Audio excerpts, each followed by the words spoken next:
கிறிஸ்துவுக்குள் பிரியமானவர்களே, புதிதான ஒரு நாள் புலர்காலை நெடுநேரம் மழை துவகின்ற இடையூறு ஒருபுறம், இயற்கைக்கு எப்போதும் நமக்கு அனுகூலமாக இருக்கக்கூடியது. ஆனாலும் சில சந்தர்ப்பங்களிலே மழை கூட நமக்கு சில தடைகளை தரும். ஆனாலும் அதையும் பொருட்படுத்தாமல், பிரதிகூலமாக எண்ணாமல் அனுகூலமாக எண்ணி ஆண்டவருடைய சன்னிதானத்தில் வந்திருக்கிற உங்கள் ஒவ்வொருவரையும் கர்த்தர் பார்க்கிறார், கடவுள் பார்க்கிறார். பிரியமானவர்களே, அந்த மகத்துவமுள்ள ஆண்டவருக்கு நேராக பணிந்து குனிந்து அவரை ஆராதிக்க கடவோம். வாருங்கள். നിന്ദാനം ഞാൻ അനുഭവിച്ചു, നിൻ സ്നേഹം ഞാൻ രുചിച്ചറിഞ്ഞു. നിന്ദാനം ഞാൻ അനുഭവിച്ചു, നിൻ സ്നേഹം ഞാൻ രുചിച്ചറിഞ്ഞു. യേശുവേ എൻ ദൈവമേ, നീ എന്നും മതിയായവൻ. യേശുവേ എൻ ദൈവമേ, നീ എന്നും മതിയായവൻ. നിന്ദാനം ഞാൻ അനുഭവിച്ചു, നിൻ സ്നേഹം ഞാൻ രുചിച്ചറിഞ്ഞു. எங்கள் அன்பு நிறைந்த ஆண்டவரே, உமது அன்பை ருசித்து அனுபவித்த பிள்ளைகளாக உமது சன்னிதானத்திலே கடந்து வந்திருக்கிறோம். அப்பா ஆண்டவரே, எங்கள் வாழ்க்கையிலே நீர் போதும், நீர் போதும் என்று நம்பி வந்திருக்கிறோம். இயேசு போதுமே என்று நம்பி வந்திருக்கிறோம். ஆண்டவரே, வந்திருக்கிற மக்களை கண்ணோக்கி பாரும். வர இருக்கின்ற மக்களை குறித்த நேரத்திலே கூட்டி சேரும். ஆண்டவரே, கடுமையான மழை துவுகின்ற இந்த தருணத்திலும் கூட எங்கள் கடவுளை ஆராதிக்க வேண்டும் என்று ஒரு கூட்டத்தை நீர் ஆயத்தப்படுத்துகிற கிருபைக்காக ஆண்டவரே உமக்கு நன்றி செலுத்துகிறோம். முகநூல் வாயிலாக, பின்பு இணையதள வாயிலாக இந்த ஆராதனையை ஆர்வத்தோடு செவிமடுக்கிற எங்கள் திருச்சபை குடும்பங்களை எல்லாம் ஆண்டவரே நீர் ஆசீர்வதியும். அப்பா, திருச்சபைக்கு வெளியே இருந்து கூட ஆண்டவரே ஆர்வத்தோடு பார்க்கிறார்கள். ஆண்டவரே, அவர்களை உமது திவ்ய பிரசன்னத்தால் ஆட்கொண்டு ஆசீர்வதியும், ஆசீர்வதியும். ஆண்டவரே, கேட்க மறந்த எல்லா நன்மைகளை தாரும். இன்னைக்கு என்ன எனக்கு படிப்பினை ஆண்டவர் தருகிறார் என்ற புரிதலோடு, மனநிறைவோடு இங்கிருந்து திரும்பி செல்ல கிருபை செய்யும். இயேசுவின் விலையேற பெற்ற நாமத்திலே உம்முடைய பாதம் அணிந்து ஜெபிக்கிறோம் எங்கள் ஜெபம் கேளும் நல்ல பிதாவே, ஆமென். 57வது ஞான பாடலை பாடுவோம்.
சங்கீதம் 119 64 முதல் 72.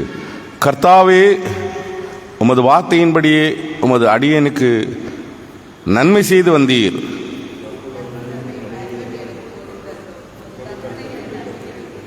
நான் சிறுமைப்படுவதற்கு முன் வழிதப்பி நடந்தேன், இப்பொழுதோ உமது வசனத்தை கைக்கொள்ளுகிறேன்.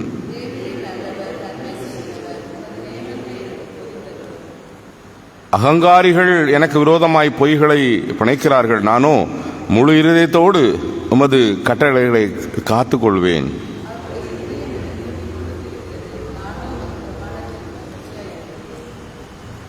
நான் சிறுமைப்பட்டது நல்லது, எனக்கு நல்லது, ஆதலால் உமது நியமங்களை கற்றுக்கொண்டேன். 1000 பொன் வெள்ளியை பார்க்கிலும் நீர்விளம்பின பிரமாணம் எனக்கு அருமையானது. பிதாவுக்கும் குமாரனுக்கும் பரிசுத்தாவிக்கும் மகிமை உண்டாவதாக, ஆதியிலும் இப்போதும் எப்போதும் சதா காலம் இருக்கிறபடி ஆமேன். பழைய ஏற்பாட்டு பகுதி ஒசையா 9ஆம் அதிகாரம் 9 முதல் ஒசையா 6ஆம் அதிகாரம் மன்னிக்கவும் ஒசையா 6ஆம் அதிகாரம் 1 முதல் 4 வசனங்கள். ஒசையா 6 1 முதல் 4.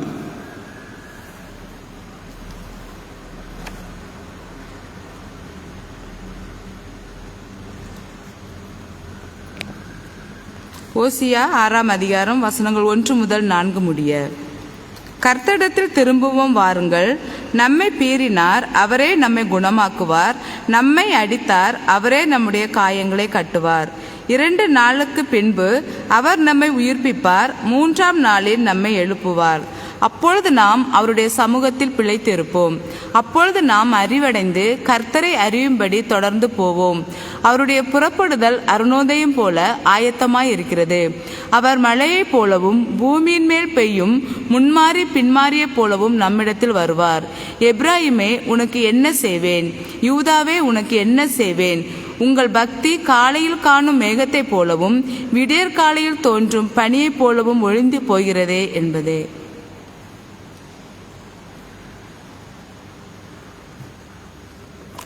முதல் வேதபாகம் முடிந்தது. 2வது வேதபாகம், அன்பானவர்களே, மேத்யூ காஸ்பல் 9ஆம் அதிகாரம் 9 முதல் 13 வரை. இயேசு அவ்விடம் விட்டு அப்பால் போகையில் ஆயத்துறையில் உட்கார்ந்திருந்த ஒருவனை கண்டார். அவன் பேர் மத்தேயு. அவர் அவனிடம், என்னை பின்பற்றி வா என்றார். அவன் எழுந்து அவரை பின்பற்றி போனான். பின்பு வீட்டிலே அவர் பந்தி இருக்கையில் அநேக ஆயக்காரரும் பாவிகளும் வந்து இயேசுவோடும் அவர் சீஷரோடும் பந்தியிருந்தார்கள். அதை கண்ட பரிசேயர் அவர் சீஷரிடத்தில், உங்கள் போதகர் ஆயக்காரரோடும் பாவிகளோடும் போஜனம் பண்ணுகிறது என்ன என்றார்கள். அவர் அதை கேட்டு, பிணியாளிகளுக்கு வைத்தியன் வேண்டியதில்லாமல் சுகமுள்ளவர்களுக்கு வேண்டியதில்லை, படியே அல்ல இரக்கத்தையே விரும்புகிறேன் என்பதின் பொருளை நீங்கள் போய் கற்றுக்கொள்ளுங்கள். நீதிமான்களை அல்ல, பாவிகளையே அழைக்க வந்தேன் என்றார் என்பதே. வசனத்தை வாசித்து கேட்டால் நம்முடைய விசுவாசத்தை அப்போஸ்தல பிரமாணம் மூலமாக அறிக்கை செய்வோம். பரலோகத்தையும் பூலோகத்தையும் படைத்த சர்வத்திற்கும் வல்ல பிதாவாகிய கடவுளை விசுவாசிக்கிறேன். அவருடைய ஒரே குமாரனும் நம்முடைய ஆண்டவருமாகிய இயேசு கிறிஸ்துவை விசுவாசிக்கிறேன். இவர் பரிசுத்த ஆவியினால் கர்ப்பத்தில் உற்பவித்து கன்னிமரி இடத்தில் பிறந்து பொந்தியும் பாத்திக்கு பாடுபட்டு சிலுவையில் அறையுண்டு மரித்து அடக்கம் பண்ணப்பட்டார். பாதாளத்தில் இறங்கி 3ஆம் நாள் மருத்துவரிலிருந்து உயிர்த்தெழுந்தார். பரத்திற்கேறி சர்வவல்ல பிதாவாகிய கடவுளுடைய வலது பாரசத்தில் விற்றிருக்கிறார். அவ்விடத்திலிருந்து உயிருள்ளோரையும் மரித்தோரையும் நியாயந்திருக்க வருவார். பரிசுத்த ஆவியானவரை விசுவாசிக்கிறேன். பொதுவான பரிசுத்த கிறிஸ்தவ சபையும் பரிசுத்தவான்களுடைய ஐக்கியமும் பாவ மன்னிப்பும் சரீர உயிர்த்தெழுதலும் நித்திய ஜீவனும் உண்டென்று விசுவாசிக்கிறேன். ஆமேன். கிறிஸ்துவுக்குள் பிரியமானவர்களே,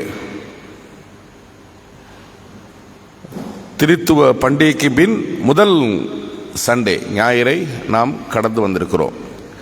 இப்பொழுது ஆண்டவருடைய வார்த்தையை தியானிப்பதற்கு எடுத்த வேத பகுதி சற்று முன்பு வாசித்த காஸ்பல் லெசன். அதில் 9வது வசனம்.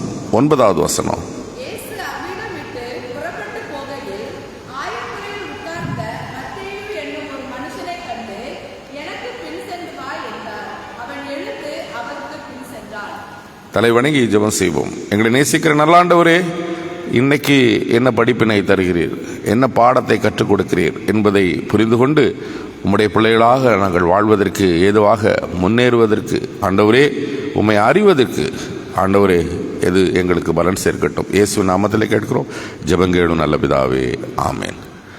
கிறிஸ்துவுக்குள் பிரியமானவர்களே, மேத்யூ, லேவி என்று மற்றொரு பெயர் உண்டு, அல்பேயின் குமாரன் என்று அடையாளப்படுத்தப்படுவதுண்டு. இந்த மத்தேயு யார்? மத்தேயு ஆயக்காரன் போட்டிருக்குல்ல, ஆயத்துறையில் உட்கார்ந்திருந்த ஒருவனை கண்டார். அவன் பெயர் மத்தேயு எழுதிரு என்று சொல்லப்பட்டிருக்கிறது. ஆண்டவர் அவனை பார்க்கிறார், கடவுள் அவனை பார்க்கிறார். சங்கீதக்காரன் என்ன சொல்றான்? ஆண்டவரே, நான் தாயின் கர்ப்பத்தில் இருக்கும்போதே நீர் என்னை பார்க்கிறீர், உமது கண்கள் கண்டன. இல்லையா? கடவுளே, உமது கண்களுக்கு மறைவாக நான் எங்கே போவேன்கிறார். கடவுள் பார்க்கிறார், கடவுளுடைய பார்வை அவன் மேல் படுகிறது. அங்கே so many people were there, நிறைய பேர் இருக்காங்க. ஆனால் மேத்யூ அப்படி பார்க்கிறார். கடவுள் பார்த்து விட்டு அவர் சொல்லுகிற வார்த்தை, என்னை பின்பற்றி வா, என்னை பின்பற்றி வா. ஒருவன் என்னை பின்பற்றி வர விரும்பினால் தன்னைத்தானே வெறுத்து தன் சிலுவையை எடுத்துக்கொண்டு என்னை பின்பற்றி வர வேண்டும். ஆண்டவர் சொல்லியிருக்கிறார், இன்ஸ்ட்ரக்ஷன், பேசிக் ரூல். அன்பானவர்களே, ஆனால் கடவுளை பின்பற்றி நெருங்கி வந்தவர்கள் எல்லாரும் அந்த எண்ணத்தில் வரல, அந்த எண்ணத்தில் வரல. ஆண்டவர் ஒரு இடத்துல 5 அப்பமும் 2 மீனையும் வைத்து 5000 பேர் கொடுத்தாரு. கொடுத்து முடிச்ச உடனே எல்லாரும் என்ன செஞ்சாங்க? 5000 பேர், புருஷர்கள் மட்டும் 5000 பேர். அப்படிதானமா? 5000 பேர் இருந்தாங்க. சாப்பிட்டு முடிச்ச பிறகு அவர் போற இடமெல்லாம் தேடி போனாங்க. ஆண்டவர் என்ன சொன்னார்? நீங்க வார்த்தையை கேட்கவும் அடையாளத்தை பார்க்கவும் கேட்க வரல, சாப்பிட்டு திருப்தியானதுன்னா நிமித்தம் என்னை தேடுகிறீர்கள். அடுத்த நம்ம அந்த அழகான வார்த்தை சொன்னார். சில வார்த்தைகள்லாம் நம்ம மனசில் பதிய வைக்கணும், அதை மறக்கக்கூடாது. அதற்காக ஒரு நினைப்பூட்டுதலுக்காக சொல்லுகிறேன், அதை படிக்க வாஞ்சிக்கிறேன். இல்லையா? ஜான் காஸ்பல் 6ஆம் அதிகாரம், அதிலே அவர் சொல்லுவார், மெய்யாகவே நீங்கள் என்னை தேடுகிறது. 26 படிமா, 26:6-26. இயேசு அவர்களுக்கு பிரதியுத்தரமாக, அற்புதங்களை கூட கண்டதினால் அல்ல, நீங்கள் அப்பம் புசித்து திருப்தியானதினாலேயே என்னை தேடுகிறீர்கள் என்று மெய்யாகவே மெய்யாகவே உங்களுக்கு சொல்லுகிறேன். பொசசிவ். இல்லையா? என்ன கிடைக்கும்? என்ன கிடைக்கும்? அவர்கிட்ட என்ன கிடைக்கும்? சில பேர் கோயிலுக்கு வர்றது கூட நமக்கு என்ன கிடைக்கும்? ஆண்டவர் இருந்து என்ன உலக பிரகாரமா என்ன கிடைக்கணும்? வேலை கிடைக்குமா? வசதி கிடைக்குமா? பதவி கிடைக்குமா? என்ன கிடைக்கும்? அப்படிங்கிற எண்ணத்தோடும் ஆலயத்துக்கு வருவாங்க, கடவுளை தேடுவாங்க. நீங்கள் அற்புதத்தினால் அல்ல, பெரிய அற்புதமே நடக்குது, அது கூட அவனுக்கு மேட்டர் இல்லை, அடையாளத்தினால் அல்ல, சாப்பிட்டு திருப்தியானதுனால தேடுகிறீர்கள். ஓப்பனா கடவுள் சொல்றாரு அவர்களை. அப்படித்தானம்மா? இங்கே என்னை பின்பற்றி வா, என்னை பின்பற்றி வா. இங்கே அன்பா அழைக்கிறாரு. யார அழைக்கிறாரு? மத்தேயு அழைக்கிறாரு. மத்தேயு யாரு? ஆயக்காரன். ஆயக்காரன் யாரு? வரி வசூல் பண்ணுகிறவன். கூப்பிடுறது எங்க இருந்து கூப்பிடுறாரு? வீட்டில் சாப்பிட்டுட்டு இருக்கும்போது, படுத்துட்டு தூங்கிட்டு இருக்கும்போது, இல்லையா? சொந்த வீட்டில் அலுவல் இருக்கும்போது, ஆன் டியூட்டி வேலையில் இருக்கும்போது கடவுள் அழைப்பதை பாருங்கள். Follow me. and named Matthew sitting at the tax collector booth. அந்த இடத்துல இருக்கும்போது, அவனுடைய அபிஷியல் ஒர்க் நடந்துகிட்டு இருக்கும்போது ஆண்டவர் அவனை அப்படி பார்க்கிறாரு, என்னை பின்பற்றி வா. இந்த சண்டே கிளாஸ் பிள்ளைகளுக்கு ஒரு ஒரு சீடர்களை பற்றி பிக்சர் காட்டி பாடம் நடத்துறதுக்கு ஒரு பிக்சர். அதில் 12 சீடர்கள் பிக்சர் வீட்டில் ஒன்று இருந்தது. அதில் மேத்யூ பிக்சரை பார்க்கும்போது ஒரு பக்கம் பணம் டேக்ஸ் கலெக்ட் பண்ணி வச்சிருக்கான் ஆன் த டேபிள், ஒரு பக்கம் ஆண்டவர் கூப்பிடுறாரு அவனை அப்படின்னு கூப்பிடுறாரு இப்படி. அப்போ நானா அப்படின்னு கேட்குறான். அப்படி ஒரு என்ன ஒரு ஓவியம் வரைஞ்சிருக்கான் பாருங்க, கற்பனை. அதிலெல்லாம் பொருள் இருக்கிறது பிரியமானவர்களே, ஆழமான பொருள் இருக்கிறது. கையில் பணம் ரைட் ஹேண்ட்ல, லெஃப்ட் ஹேண்ட்ல கடவுள்கிட்ட கேட்கிறான், நீ என்னையா கூப்பிட்டு பணத்தை கலெக்ட் பண்ணிட்டு இருக்கான். ஏராளமான பைசா. யூதேயால ரோமன் கவர்மெண்ட் ஆளுகைக்கு நம்மள வெள்ளக்காரன் ஆண்டான், வெள்ளக்கார போலீஸ்காரன் இருப்பான். வெள்ளக்காரன் போலீஸ்காரன் நம்ம நாட்டில் இருந்தான், நம்ம தமிழ்நாட்டு போலீஸ்காரன் போலீஸே இருப்பான். வெள்ளக்காரன் ஆர்டர் போடுவான், ஆர்டர் ஆகணும்னா நம்ம ஆளு நம்மளை அடிப்பான். அப்படி ரோம அரசாங்கத்துக்கு வரிய வசூல் பண்றதுக்காக தன்னுடைய ஜனத்தை வதைத்து அதிகமான வட்டியை போட்டு இவனுக்கும் காசை பார்த்து அங்க கட்ட வேண்டியது 1000 ரூபானா இவன் 1500 ரூபா போடுவான் வரி. 500 ரூபா இவனுக்கு, 1000 ரூபா அங்க கட்டுவான் அதிகார தோணியிலே. அதனால பீப்புள் எல்லாம் அவனை விரும்ப மாட்டாங்க, ஆயக்காரரை விரும்பவே மாட்டாங்க. அவனை விரோதி, அவன் அவமானத்திற்குரியவன், அவன் பழக முடியாதவன், புறம்பானவன், நமக்கு அவசியமில்லாதவன் என்று அவனை வெறுத்து தள்ளுவாங்க. அந்த கேட்டகரியில் இருந்த ஈவன் கடவுளுடைய ஆலயத்திலே அவன் உள்ள போக முடியாது, சினகாகுக்குள்ள அவன் என்ட்ரி பண்ண முடியாது. ஏனென்றால் யூத தேவ ஆலயத்திலே யூதருக்கு எதிராகவே வரி வசூல் பண்ணி வதைக்கிற அவன் ஆலயத்திற்குள் வரக்கூடாது என்று எழுதப்படாத சட்டமே இருந்தது. ஆலயத்திற்குள் கடவுளை தரிசிக்க முடியாது. கடவுளை அறிஞ்சுமே கடவுள் பயம் இல்லை. கடவுளை அறியாதவன் எப்படி கடவுள் பயப்படுவான் இல்லையா? கடவுளை அறிகிற அறிவுக்கு சங்கீதம் 60 நம்ம படிச்சோம்லமா, சங்கீதத்தில் படிக்கும் போது என்ன கேட்டோம்? கடவுளே உண்மை அறிகிற அறிவு நீர் போதி தரலும். சங்கீதம் வாசிச்சான் 65வது வசனமே, 65வது வசனம்.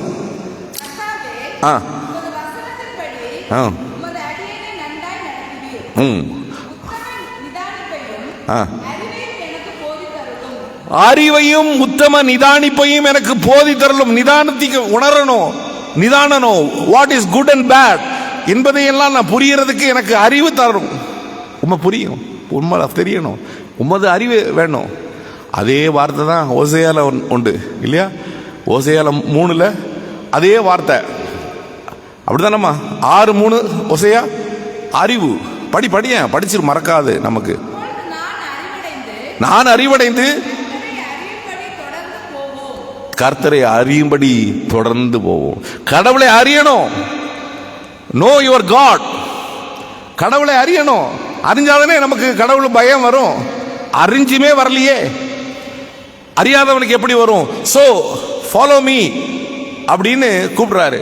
இங்க பணத்தை விட்டுட்டு ஏமா அதிகமான செல்வம், பணத்தை விட்டுட்டு எவன் எழுந்திருப்பான்? எவன் போவான்? பாருங்க கடவுளுடைய வார்த்தையை ஈர்ப்ப பாருங்க. கடவுள் கூப்பிட்ட மாத்திரத்திலே அவனால இருக்க முடியல அந்த இடத்துல. என்னை பின்பற்றி வா என்று கூப்பிடுறவர் கடவுள் இயேசு. இயேசுவினுடைய அழைப்பு அவனால் இருக்க முடியவில்லை. உடனே பின்பற்றி போனான். அப்படி இருக்கா? உடனே எழுந்து and Matthew got up. காசு இருக்கு, அது மேல கை இருக்கு, மேசை இருக்கு. உடனே அதையெல்லாம் விட்டு எழுந்து got up. விட்டுவிடு, உலகத்தை விட்டுவிடு, பணத்தை விட்டுவிடு, பண ஆசையை விட்டுவிடு, பணத்தின் பெருமையை விட்டுவிடு, அதன் மேல் உனக்கு வைத்திருக்கிற ஈர்ப்பான எண்ணத்தை விட்டுவிடு, எழுந்து என் பின்னே வா. என்ன ஒரு ஆக்ஷன்! கூப்பிட்டாரு, அவனை பின்பற்றி வா என்றார். அவன் அவரை பின்பற்றி போனான். அப்படி இல்லை, எல்லாத்தையும் விட்டு எழுந்து. பிரியமானவர்களே, பொருள்பட அந்த வெர்பு, அந்த வினைச்சொல் பொருள்பட சொல்லப்பட்டிருக்கிறது. கடவுள் எல்லாத்தையும் கொடுத்துட்டு எல்லாத்தையும் அனுபவிச்சுட்டு இருக்கும்போது தான் கூப்பிடுவார். வலை நிறைய மீன் பிடிச்சான், அப்படிதானா? வலை நிறைய கிளிய மீன் பிடிச்சான். அப்புறம் தான் என்னை பின்பற்றி வானார். எப்பா, இது ஒரு 6 மாசத்துக்கு 1 வருஷத்துக்கு தாங்குமே, இவ்வளவு மீன் இருக்கு, இதெல்லாம் விட்டுட்டு இதை காசாக்கனா எவ்வளவு கிடைக்கும், இதெல்லாம் விட்டுட்டு பின்பற்றி வாங்காரு சார். இதெல்லாம் கொஞ்சம் நாங்க பார்த்துட்டு அதனுடைய நீக்கி போக்கெல்லாம் பார்த்துட்டு அப்புறம் வரேன். எவ்வளவு மெட்டீரியல் பிளஸிங்ஸ் இருந்தாலும் தூக்கி தூர போட்டுட்டு அவரை அப்படியே பின்பற்றி போனான். எழுந்து, எல்லாவற்றையும் விட்டு எழுந்து. ஒரு இடத்துல ஆயக்காரனுடைய தலைவன் யாருமா? ஆயக்காரன் தலைவன் யாரு? டாக்ஸ் கலெக்டருடைய தலைவன். கம் டவுன் சகையோ, சீக்கிரமா இறங்கி வா, இன்று நான் உன் வீட்டில் தங்க வேண்டும். இவனாவது ஆயக்காரன். அவன் யாரு? ஆயக்காரர்களுக்கெல்லாம் தலைவன். வரி வசூல் பண்றவற்றெல்லாம் வசூல் பண்ணுவான். அவனுக்குன்னு வர்றது வேற, வரி வசூல் பண்றவெல்லாம் கொடுக்கிற கமிஷன் வேற. அவன் வெரி வேற கிளவரான ஆளு. அவன் என்ன செய்யறாரு?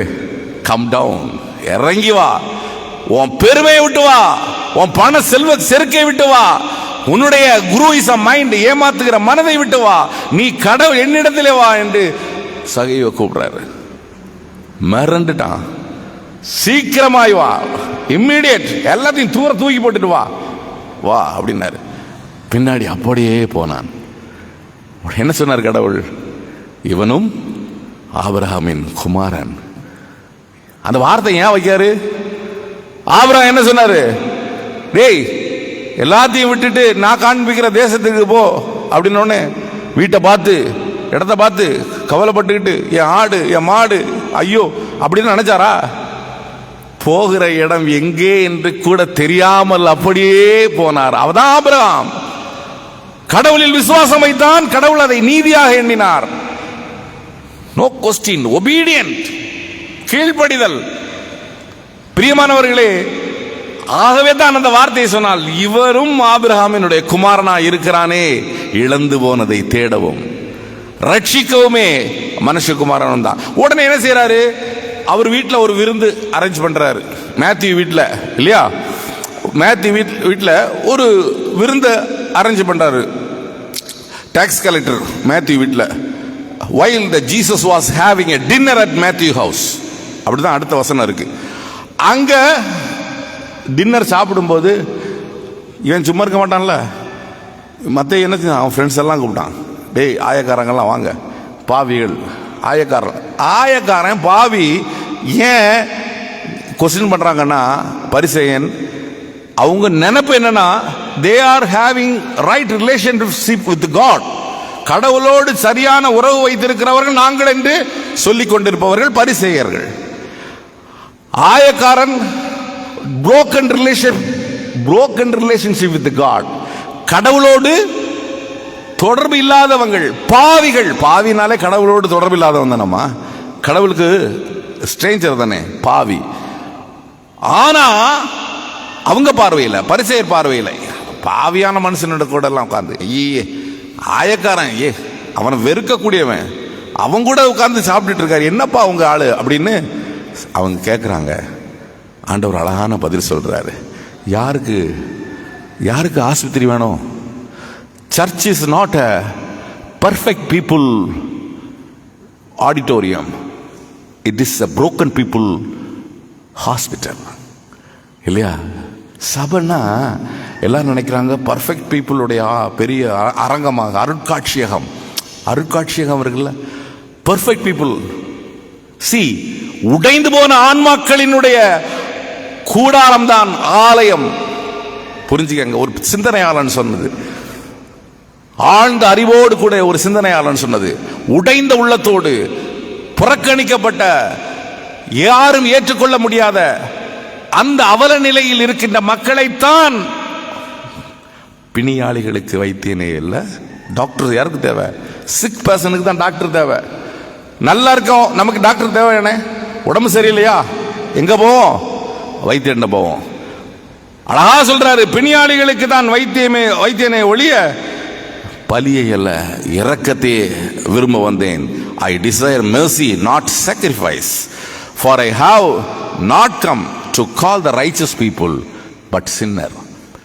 நல்லவனுக்காக வரல, பர்ஃபெக்ட்னு சொல்றவனுக்காக வரல, பாவிகளுக்கும் புறக்கணிக்கப்பட்டவனுக்காக வந்தேன் என்று சொன்னார். பிரியமானவர்களே, எது கடவுளை அறியும் அறிவு? அதற்கு ஒரு சின்ன ஒரு பெரிய வக்கீல் கும்பகோணத்தில் இருந்தார், பெரிய வக்கீல். அவரு தன்னுடைய மகனுக்கு கல்யாணம், எல்லாம் ஊரில் உள்ள பெரிய விஐபி எல்லாம் கூப்பிட்டாரு. அவன்லாம் வந்துட்டான், டிஆர்ஓ வந்துட்டான், பெரிய பெரிய ஜட்ஜு வந்துட்டாரு, டாக்டர்ஸ் வந்துட்டாரு, அஃபிஷியல் வந்துட்டாரு. தன்னுடைய பெருமையை காட்டுறதுக்கு இந்த பந்தியில் வந்து அப்படி பார்க்குறாரு. எல்லாம் வந்தாச்சு, நம்ம ஆளு எல்லாம் வந்தாச்சா? தன்னுடைய பெருமைக்கு பெரிய பெரிய அதிகாரிகள் எல்லாம் வந்தாச்சு. அந்த கூட்டத்தில் சரி அதை விடுங்க, கொடுங்க, அப்படி சாப்பிடுங்க எல்லாம் ஆர்டர் பண்ணிகிட்டு இருக்காரு. அந்த இடத்துல திடீர்னு பார்க்காரு, ஒருத்தன் அழுக்கு சட்டை போட்டுக்கிட்டு சாப்பிட்டுட்டு இருக்கான். இவன் அந்த ஆளை கூப்பிடுறாரு, பணி ஆளை கூப்பிடுறாரு. அவன் யாரா? அவன் யாருக்கு வந்திருக்கான்? அவர் யார் அனுமதிச்சா? இது எல்லாம் விஐபிஸ் இருக்கிற இடம், அவன் வெளியே அனுப்பு அப்படின்னு சொல்றாரு. அவன் நேராக கிட்ட வந்து பார்க்குறான். இவன் சாப்பாடை வரைச்சி சாப்பிட்றதுக்கு ரெடியாக ஆயிட்டான். சார், அவன் சாப்பிட ஆரம்பிச்சிட்டான் சார், அவனை எப்படி சார் எழுப்புறது? அறிவு இருக்காடா அவனுக்கு? டக்குன்னு வந்து வேகமாக வந்து, நீ யாருடா, எழுந்துரு எழுந்துரு அப்படிங்கிறாரு. ஐயா அப்படி கும்பிடுறான். எழுந்துரு, முதல்ல எழுந்துரு, வெளியே போ. டேமிட், எங்கே வந்து என்ன, வெளியே போ அப்படிங்கிறார். கை அப்படி சாப்பிட்றதுக்கு வாய்க்கிட்ட கொண்டு போயிட்டான். பசியா? நான் 3 நாள் சாப்பிடலையா, ஏதோ சாப்பிட்டுட்டு நான் ஒதுக்கி போயிடுறேன். நீ இங்கே இருக்க, வெளியே போ. அப்படியே கையை கழுவிட்டு வெளியே போயிட்டான். வெளியே போயிட்டு அவர்கிட்ட கோபமாக சொல்கிறான், இன்னும் 1 மாசத்துல என்னை கூப்பிட்டு நீ சாப்பாடு போட வைக்கல அப்படின்னு சொல்லி அழுதுட்டு போயிடறான். இந்த வக்கீலுக்கு மகன் கல்யாணம் பிரம்மாண்டமாக முடிஞ்சு. வக்கீலுக்கு மகன் அன்னைக்கு மாதிரி நம்ம வீட்டில் அட்டாச் பாத்ரூம்லாம் வச்சுருக்க மாதிரி அந்த காலத்துலலாம் கிடையாது. அட்டாச் பாத்ரூம் கொல்லத்துக்குனா பின்னாடி தான் போகணும். பாத்ரூம் போனோம்னா அவன் கொல்லை பக்கம் பின்னாடி போயிட்டு வந்திருக்கான். என்ன கடிச்சுன்னு தெரியாது. அது இருட்டில் அப்படியே வீட்டில் மயங்கி உணர்ந்துட்டான். வக்கீல் பொண்டாட்டி கத்துறா, எல்லாம் கத்துறாங்க. ஐயோ டாக்டர், உலகத்தில் தலை சிறந்த டாக்டர்லாம் வாங்க, அவன் வா, இவன் வா, எல்லாரும் வா. எல்லாம் பார்த்துட்டு பேச்சு மூச்சு கிடக்கிறான். போய் சேர்ந்துட்டான். ஏதோ விஷ ஜந்து கடிச்சிருக்கு அப்படின்ட்டு டாக்டர் போயாச்சு. அப்படியே மார்பிள் அடித்து அழுகிறாரு. அழுதுட்டு தவசம் பந்தெல்லாம் போட்டு அந்த சாப்பாடெலாம் வச்சுட்டு இருக்கும்போது மற்றவன் வந்து நிற்கான். நின்னவனு இவருக்கு அப்படியே அழுது ஒரு மாதிரி ஆயிட்டார். அடா பாவி, நீ சொன்னதெல்லாம் நடந்து போச்சாடா, என் பையன் வாடா வந்து சாப்பிட்றா. எசமா சத்தியமா எனக்கு அந்த சக்தியெல்லாம் கிடையாது, நான் சொன்னதெல்லாம் பழிச்சிருந்தேன், நான் பசி வேதனையில் நான் அப்படி சொல்லிவிட்டேன். எனக்கெல்லாம் பெரிய இந்த எக்ஸ்டர்னல் பவர் சக்தியெல்லாம் கிடையாது, நான் சொன்னது பழிக்கும்னு கிடையாது, தயவு செய்து நான் மன்னிச்சிருங்க அப்படின்னு கதறான். இல்லைடா, நான் உண்மையே சொல்ல, நீ சாப்பிட்டுட்டு போ, வா வயிறார சாப்பிடு அப்படின்னு சொன்னார். உடனே அவனுக்கு இலை போட்டு சாப்பாடு கொடுக்கும்போது அவன் சொன்னான், எசமா நீ எல்லாம் இருக்கு, உனக்கு பெரிய அறிவு இருக்கு, அறிவாளிகளெல்லாம் பழக்கம் இருக்கு, ஆனால் உனக்கு இருக்க வேண்டிய அறிவு இல்லை. சுண்ணாம்பு இருக்குல்ல, அந்த சுண்ணாம்பு அது அப்படியே, இது சிமெண்ட் இருக்குல்ல, சிமெண்ட் அது அப்படியே பூசினா அதெல்லாம் நிற்காது. அது கூட அன்பு கருணை தண்ணீர் சேர்த்து, அதான் அன்பு கருணை தான் தண்ணி, அந்த தண்ணியும் சேர்த்து கான்கிரீட் மாதிரி போடு, அப்படியே அது நிற்கும், நிலைச்சி இருக்கும், உறுதியா இருக்கும். அதுதான் உனக்கு கடவுள் தருகிற போதனை, கடவுளை பத்தி அறியறதுக்கு உள்ள அறிவு. அதுதான் நீ உன்ட்ட இல்லாதது கருணையும் அன்பும், அதை சேரு, அதுதான் கடவுள் உன்ட்ட எதிர்பார்க்கிறாரு, உன் காசு இல்லை அப்படின்னு ஒரு வழிப்போக்கன் சொன்னான். அப்படியே ஃப்ரீஸ் ஆகி நின்னா அந்த பெரிய வக்கீல். பிரியமானவர்களே, கடவுளை அறிகிற அறிவு என்றால் இது ஜானகிராமன், சிறந்த எழுத்தாளர், சாகித்ய அகாடமி விருது பெற்றவர் ஜானகிராமன் அவருடைய சின்ன தொகுப்பு இது. பிரியமானவர்களே, கடவுளை அறிகிற அறிவு என்றால் என்ன? உலக பிரகாரமான வாழ்க்கையிலே நாம பார்க்கறதல்ல, நம்ம புரிஞ்சுக்கிட்டதல்ல, கடவுள் ஆழமாக சிந்திக்க இந்த காலை வேளையிலே உங்களை என்னை அழைக்கிறார்.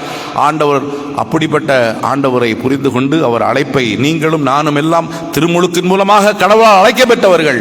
அவருடைய அழைப்புக்கு பாத்திரர்களாக நடக்க உங்களை என்னை சக்திப்படுத்தி காப்பாராக. ஆமீன். 589வது பாடலை பாடுவோம். 589.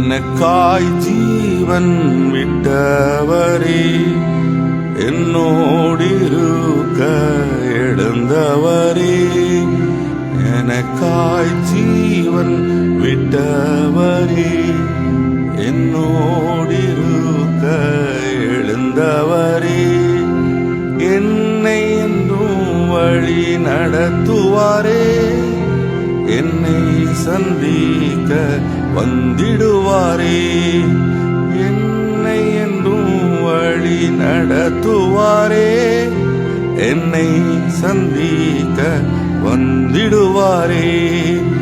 ஏசு போதுமே போதுமே, ஏசு போதுமே போதுமே, எந்த நாளிலுமே என் நீலையிலுமே எந்த வாழ்வினிலே இயேசு போதுமே. மனிதர் என்னை கைவிட்டாலும், மாமிசம் அழுகி நாறிட்டாலும், மனிதர் கைவிட்டாலும், மாமிசம் அழுகி நாறிட்டாலும், ஐஸ்வர்யம் யாவும் அழிந்திட்டாலும், ஆகாதவன் என் அள்ளிவிட்டாலும், ஐஸ்வர்யம் யாவும் அழிந்திட்டாலும், ஆகாதவன் என் தள்ளிவிட்டாலும், ஏசு போதுமே போதுமே, ஏசு போதுமே போதுமே, எந்த நாளிலுமே என் நீலையிலுமே எந்த வாழ்வினிலே இயேசு போதுமே. ஜெபம் செய்வோம். அளவில்லாமல் எங்களை நேசிக்கிற நல்ல ஆண்டவரே, உமது தெய்வீக அழைப்பை பெற்று திருமுழுக்கு மூலமாக உம்முடைய பிள்ளையாக மாறி உம்மால் அழைக்கப்பட்ட பிள்ளைகள், உமது அழைப்பின் பின்னால் ஒரு நோக்கம் இருந்தது ஆண்டவரே. எல்லோரையும் அழைப்பதற்கு பின்னால் ஒரு நோக்கம் இருந்தது. எங்களையும் அழைத்திருக்கிறீர் ஒரு நோக்கத்தோடு, உம்மை மகிமைப்படுத்தும் நோக்கத்தோடு. ஆண்டவரே, எழுந்து ஆண்டவரே, நீர் அழைத்த மாத்திரத்திலே எல்லா பணத்தையும் விட்டு தன்னுடைய பதவி, சுகம், பெருமை, சமூக மேன்மை என்று அவன் நினைத்த எல்லாவற்றையும் விட்டு எழுந்து உம்மை பின்பற்றினது போல ஆண்டவரே, இறங்கி வா என்று சொன்னவுடன் எல்லாவற்றையும் விட்டு நான் எவனை வஞ்சித்ததுண்டானால் நாளத்தினையாக தருகிறேன் என்று அறிக்கையிட்டு பணத்தின் மேல் இருந்த அவனுடைய உலக பிரகாரமான சிந்தனையை விட்டு ஆண்டவரை நாடி வந்தது போல ஆண்டவரே, இன்றும் உலக பிரகாரமான காரியங்களிலே அக்கறை செலுத்துகிற உம்முடைய பிள்ளைகளாகிய எங்களை பார்த்து நீ என்னை பின்பற்றி வா, வெறுத்து சகித்து என்னை மகிமைப்படுத்த வா என்று அழைக்கிற அழைப்பின் மகத்துவத்தை உணர்கிறோம் சுவாமி. உமது ஆண்டவரே, உம்மை பற்றிய புரிதலுக்கு சரியான விளக்கத்தை கொடுத்ததற்காக நன்றி செலுத்துகிறோம் சுவாமி. நாங்கள் அகக்கண்ணால் உம்மை பார்ப்பதற்கு, உம்மை ஆராய்ந்து அறிவதற்கு வேண்டிய ஞானத்தை தாரும், போதனையை தாரும், கற்றுத்தாரும் ஆண்டவரே, கற்றுத்தாரும். காத்திருக்கிறோம், கேட்க ஆவலோடு காத்திருக்கிறோம். வெளியூர்களிலே, வெளிநாடுகளில் இருக்கிற எங்கள் திருச்சபை குடும்பங்களை ஆசீர்வதியும் ஆண்டவரே, ஆசீர்வதியும். நோய் நொடியின்றி ஆண்டவரே அவர்கள் வாழ்வதற்கு கிருபை செய்யும் ஆண்டவரே. இந்த நாளை சிறந்த நாளாக, பிறந்த நாளாக, திருமண நாளாக பார்க்கிற பிள்ளைகளை ஆசீர்வதியும். அவர்களோடு உமது நேசக்கரம் இருக்கட்டும். நாங்கள் கேட்க மறந்த எல்லா நன்மைகளையும் தாரும். உமது வார்த்தையால் தொடப்பட்ட பிள்ளைகளாக இங்கிருந்து திரும்பி செல்ல கிருபை செய்யும். இயேசுவின் நாமத்திலே கேட்கிறோம் எங்கள் ஜெபங்களும் நல்ல பிதாவே, ஆமென். பரமண்டலங்களில் இருக்கிற எங்கள் பிதாவே, உம்முடைய நாமம் வருஷத்தப்படுவதாக, உம்முடைய ராஜ்யம் வருவதாக, உம்முடைய சித்தம் பரமண்டலத்திலே செய்யப்படுவதிலோ பூமியில் செய்யப்படுவதாக. அன்றென்று வேண்டிய ஆகாரத்தை எங்களுக்கு தாரும். எங்கள் கடனாளிகளுக்கு நாங்கள் மன்னிக்கிறது போல பாவக்கடங்களை மன்னி எங்களை சோதனைக்கு உட்பட பண்ணாமல் தீமையை தெரிவித்துக் கொள்ளும். ராஜ்யமும் வல்லமையும் மகிமையும் என்றென்றைக்கும் உம்முடையவைகளே. ஆமென். ஆண்டவராய் இயேசுவின் கிருபையும் பிதாவின் அன்பும் தூயாவின் துணையும் இன்றும் என்றும் சதாகாலம் ஒவ்வொருவரோடும் இருந்து ஆசீர்வதித்து காப்பாராக. ஆமென். என் ஆத்மாவே கர்த்தரை சோஸ்திரி, என் முழுவதுமே பரிசுத்த நாமத்தை சோதரி. என் ஆத்மாவே கர்த்தரை சோதரி, கர்த்தர் செய்த சகல வாரங்களை மறவாதே. ஆமென். சமாதானத்தோடு சென்று வாருங்கள்.